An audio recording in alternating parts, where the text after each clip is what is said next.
With a $16 million budget shortfall looming for Fayette County Public Schools and a possible payroll tax on the table, a community work group has spent weeks looking for alternatives. Tonight, they wrapped up their final meeting and shared their recommendations. Dejiana Wilson was there and breaks it all down.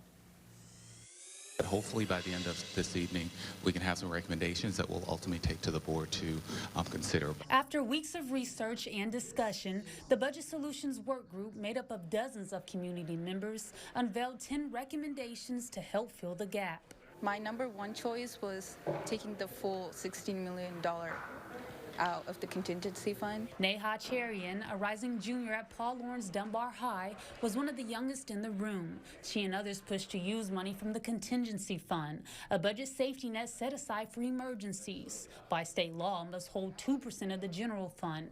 District policy raises that to 6%. That fund hasn't been used in the past 5 years, so if we're not using it, why not put it to, good use where we need it. Other suggestions included cutting maintenance costs and freeze any spending not contractually obligated. Charge the district with making up the rest of the cuts from administration not impacting teachers. In the end, two options rose to the top. Use the full $16 million from the contingency fund or drop it by 2%, taking out $14 million and finding a way to cover the rest.